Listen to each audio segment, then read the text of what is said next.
रसूल अकरम सल्लल्लाहु ताला अलैहि वसल्लम के ऊपर जो कुरान नाज़िल हुआ वो कुरान किसी एक कौम के लिए नहीं, कुरान किसी एक मजहब के मानने वालों के लिए नहीं है, कुरान किसी विशेष लोगों के लिए नहीं है। अरे कुरान से जिसने जितना रिश्ता मजबूत किया वो दुनिया में उतना बुलंद होता चला।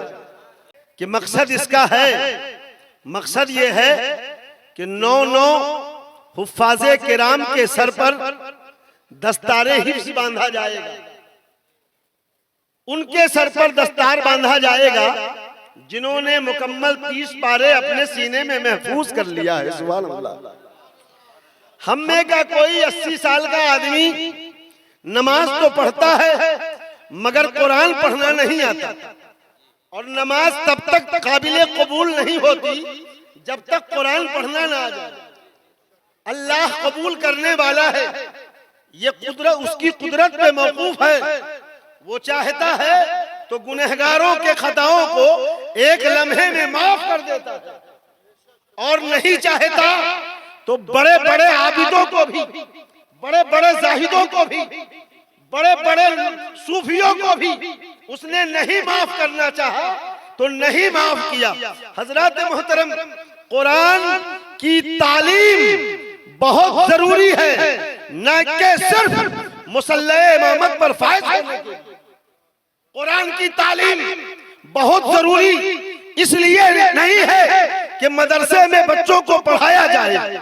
कुरान मजीद की तालीम न सिर्फ इसलिए है कि स्टेज पे चढ़कर तकरीर करके लोगों को महसूस किया जाए, बल्कि कुरान का इल्म इसलिए जरूरी है कि मेरे मुस्तफा ने जिस मकसद के तहत हमें कुरान अता किया था, हम उस मकसद को हल करने में कहीं न कहीं कामयाब हो, तब जाकर कुरान के इल्म का मकसद हल होगा। अब कुरान का इल्म सीखने के लिए 9 साल की उम्र जरूरी नहीं, 13 साल की उम्र जरूरी नहीं, 30 साल की उम्र जरूरी नहीं, 50 साल की उम्र जरूरी नहीं। जिंदगी के किसी हिस्से में अगर मुकद्दर से किसी क़ारिए कुरान का दीदार हो जाए तो सीने से लग जाओ और उनकी जूतियां सीधी करने लगो। नजरे इनायत हो गई तो कुरान पढ़ना भी सीख जाओगे और कुरान पढ़ाना भी सीख जाओगे। कुरान का इल्म इसलिए जरूरी है, समाज को बदलने के लिए कुरान का इल्म जरूरी है, माशरे को बदलने के लिए कुरान का इल्म जरूरी है, लोगों को बदअमली से दूर कराने के लिए कुरान का इल्म जरूरी है, भटके हुए को इहदिनस सिरातल मुस्तकीम पर चलाने के लिए कुरान की तिलावत जरूरी है, कुरान की तालीम जरूरी है। और अगर किसी जहन्नमी को जन्नती बनाने की जरूरत के तहत कुरान पढ़ाया जाए तो परवरदिगारे आलम ये भी अता फरमा देता है। इसलिए दुनिया कहती है कि कुरान पढ़कर लोग चांद पर सफर करने लगे, कुरान पढ़कर लोग चांद पर और फजा में उड़ने लगे।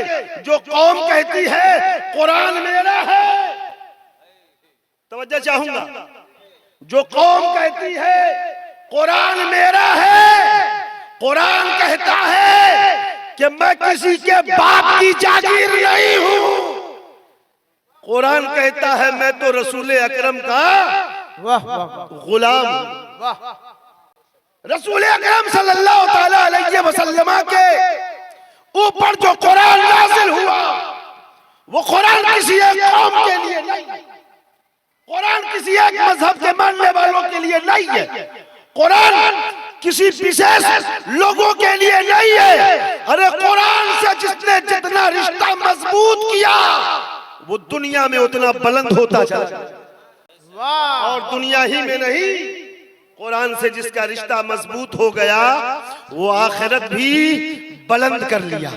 हजरत मोहतरम, कुरान का इल्म जरूरी है, इसलिए मौलाना नौशाद साहब ने एक दीनी इदारे को कायम किया। अब मैं बताऊं आपको, शहर में इदारे चला लेना बहुत आसान है। तो चाहूंगा, मैं तकरीर नहीं कर रहा हूं, बस 10 मिनट 5 मिनट आप लोग तो चाहूंगा। मौलाना नौशाद रज़वी ने जो मदरसा कायम किया, ये समस्तीपुर शहर तो नहीं है, बोलिए, ये समस्तीपुर जिला है और जिला का आखिरी उत्तरी छोर है, दक्षिणी छोर है। यहां क्या कहा जाता है इस इलाके को? दियर कहा जाता है, दियर कहा जाता है। और लोग दियर आना पसंद नहीं करते, दियर से जाना पसंद करते हैं, मगर आना पसंद नहीं करते। उधर कौन जाएगा, दियर का इलाका, मगर सब शहर में जाना चाहता है। शहर में बहुत सारे इदारे चलते हैं, शहर में इदारे चला लेना कमाल नहीं है। विद्यापति नगर ब्लॉक के फरसा चौक पर दारुल उलूम गरीब नवाज चला लेना, ये फख्र की बात है। और मैं आपको बता दूं कि दारुल उलूम गरीब नवाज किसी चरवाहा विद्यालय का नाम नहीं है। दारुल उलूम गरीब नवाज किसी चरवाहा विद्यालय का नाम नहीं है। दारुल उलूम गरीब नवाज रसूल आज़म सल्लल्लाहु अलैहि वसल्लम की शरीयत के ऐवान, शरीयत के किला का नाम है। यहां से गाना नहीं सिखाया जाता।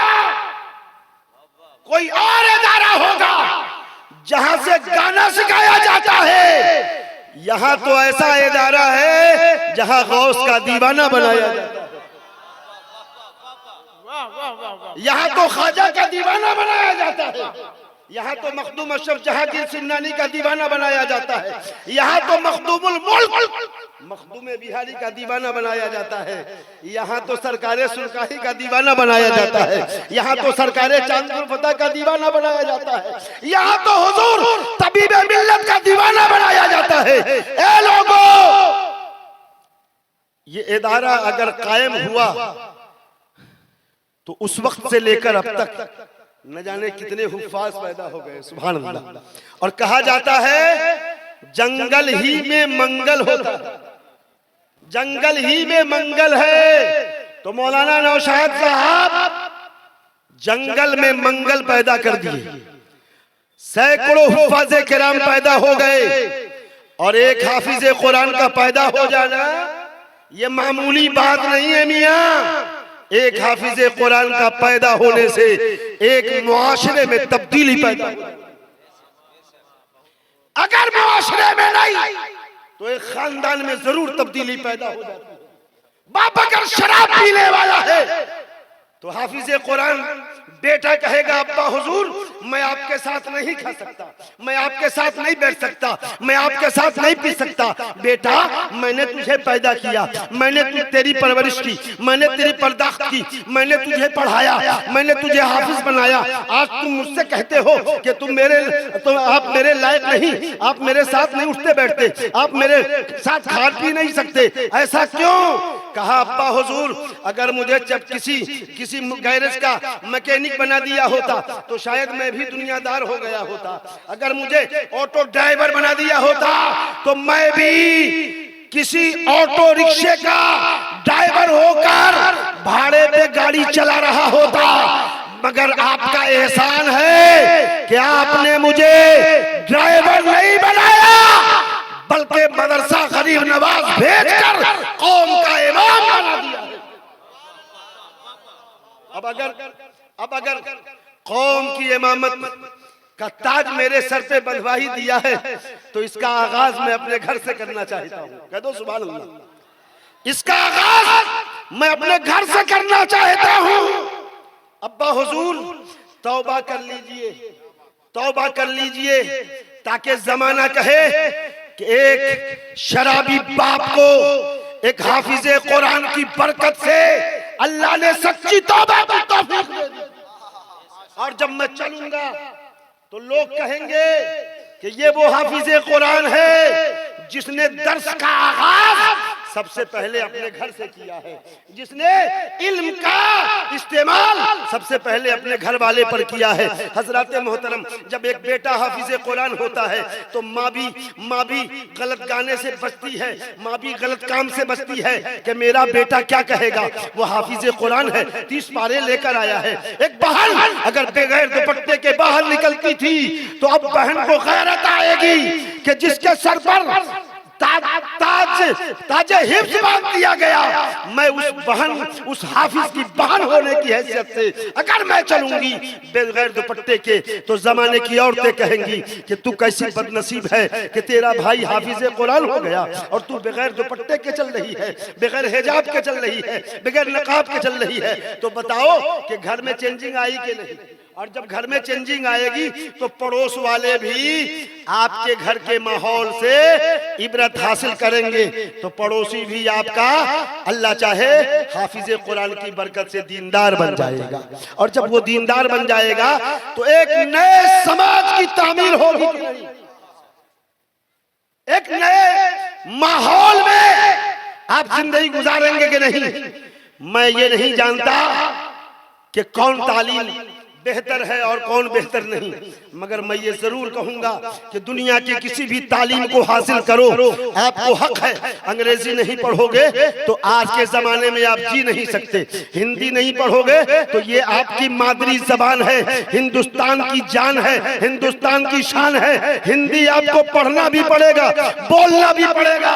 मगर हजरात, जो लोग कहते हैं कि उर्दू मुसलमान की जबान है, मैं कहना चाहूंगा उर्दू किसी मुसलमान की जबान का नाम नहीं, बल्कि उर्दू सबकी जबान है।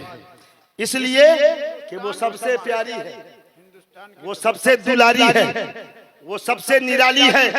जिस भाषा में उर्दू नहीं वो भाषा नामुकम्मल है, जिस भाषा में उर्दू नहीं वो भाषा नामुकम्मल है। तो मेरे दोस्तों, आपने उर्दू पढ़ना छोड़ दिया, उर्दू लिखना छोड़ दिया, आपने अखबार खरीदना बंद कर दिया।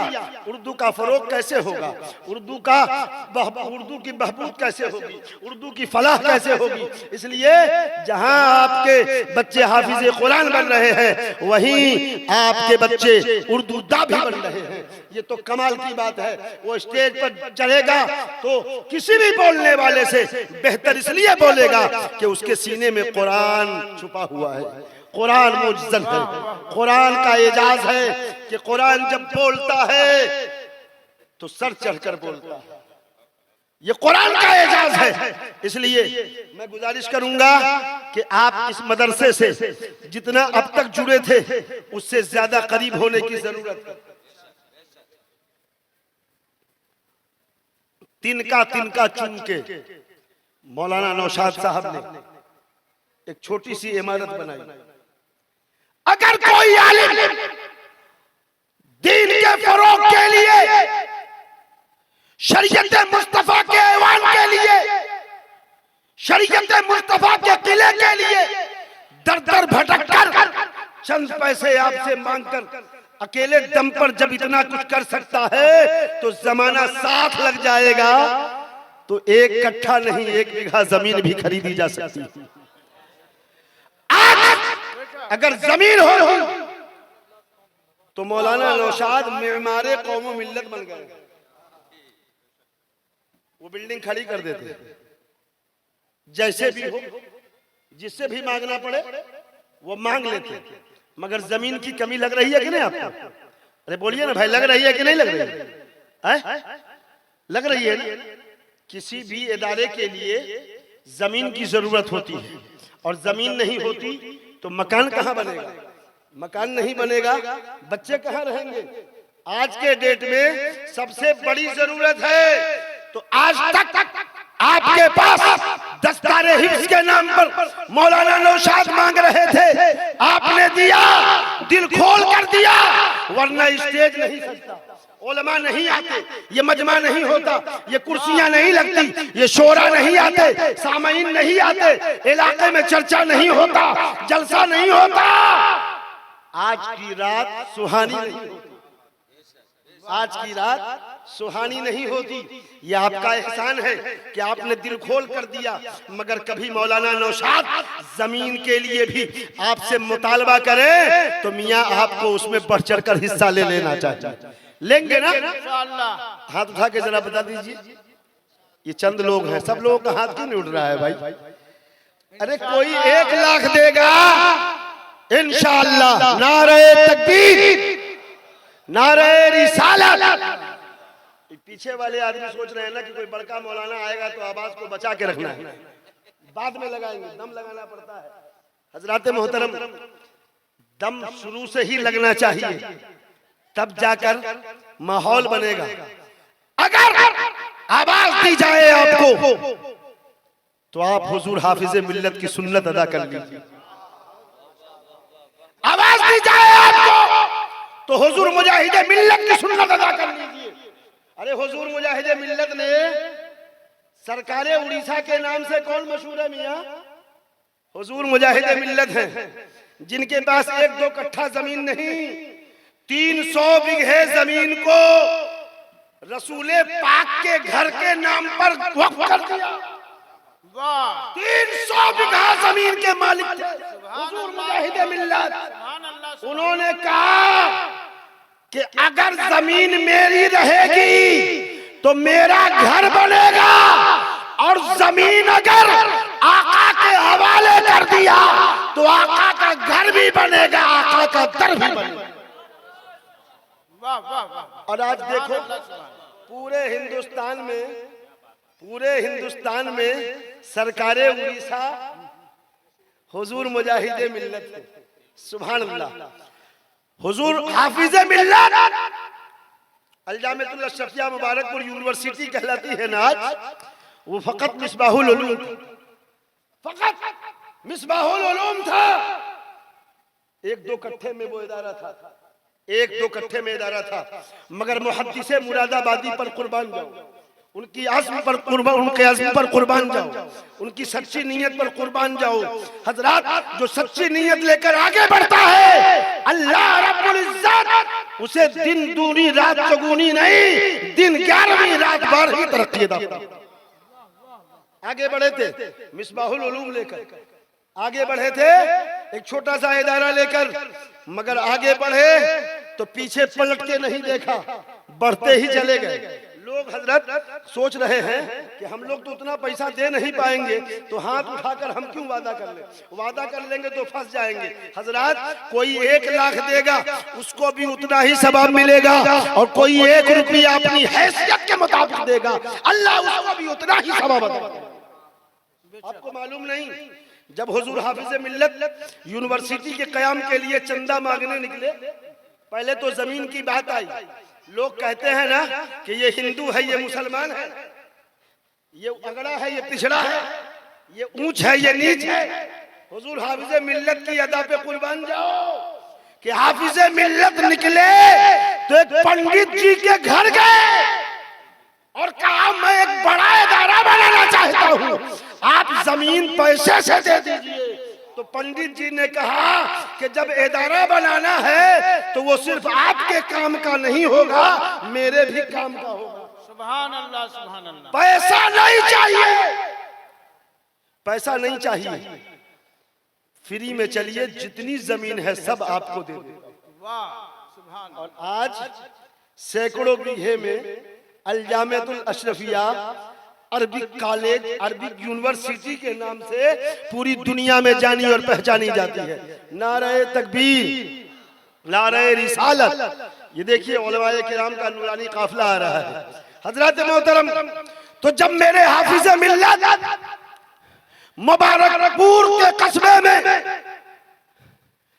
दामन को फैलाया तो जिसको जो था वो दे दिया, मगर एक बेवा औरत थी, वो रोने लगी, तड़पने लगी, बिलखने लगी, काश मेरे पास भी पैसा होता तो आज हाफिज मिल्लत के दामन में कुछ डाल देती। मगर आज तो मेरे पास पैसे नहीं हैं। जहन ने काम किया, दौड़ी हुई घर में गई और मुर्गी का एक अंडा था घर में, उसी को उठा के लेकर चली आई। अब सब लोग हाफिज मिल्लत के झोली में पैसे डाल रहे हैं, कोई जेवर डाल रही है, कोई हीरे, कोई जवाहरात डाल रही है, मगर उस बुढ़िया बेवा ने एक अंडा लेकर किसी तरह रास्ता बनाकर आगे बढ़ी।